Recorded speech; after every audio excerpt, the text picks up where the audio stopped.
S.T.A.L.K.E.R Mobile was a strange game that caught my attention when I stumbled across it in previous videos.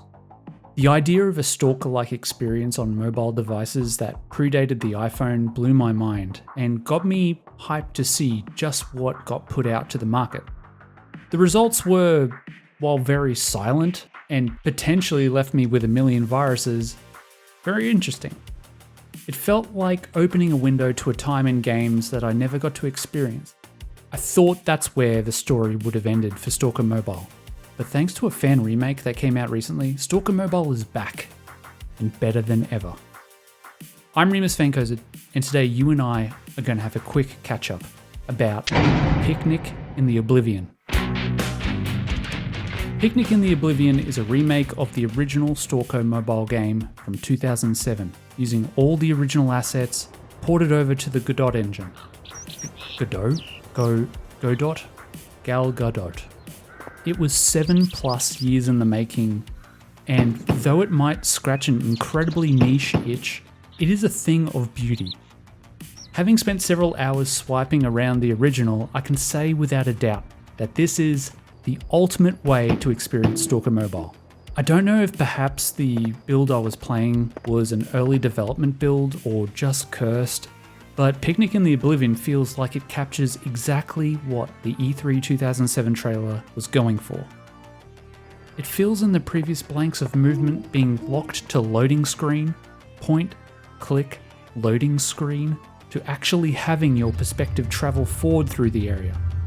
Sure, it's still on rails, but seeing the extra little parts of areas and how they connected was so cool. Shooting is no longer a case of spam to win pistol slinging. You have to get pretty quick and accurate with your mouse movements in order to catch enemies out. Difficulty is absolutely higher because of this. Enemies only poke out for a short amount of time, so searching for the actual enemy who is shooting at you sometimes leaves you to get peppered with shots. Thankfully, medkits and other heals are still easy enough to come by. Weapons matter more now, as the stats make a difference on whether or not that guy popping up on the far side of the room will go down quicker while you are copping random damage. The weapons look great and have movement and reload animations, and actually make sound when they shoot. I'm not sure if that's a clear indicator of how low my bar of being impressed was while playing this, that I got excited that there was sounds. But the sounds are good. Atmos tracks are added to the various areas and it just puts in a nice touch.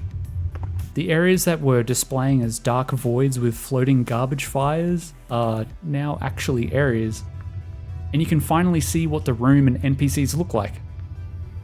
There were a couple of areas that I absolutely did not see in the original, but were there in the E3 trailer. Hell, even the character traits has strength and resistance. The more I played, the more I noticed the eye for detail that had gone into making this, and it just made me so happy. There is even a flashlight and an optic sight for one of the rifles, which, while teased in the pre-released information for S.T.A.L.K.E.R Mobile, just doesn't make any sense in that game, but fit in here.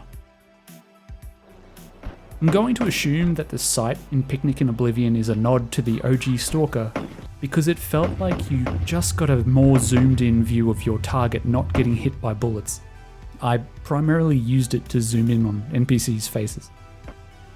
I still got the same ending, but the camera angles definitely made it feel a bit more cinematic. I'll chuck in a link to the itch listing in the description, and absolutely recommend giving it a go. It's free, it's small, and it's the single greatest way to experience S.T.A.L.K.E.R Mobile. Thanks for watching, and I'll see you in the next video.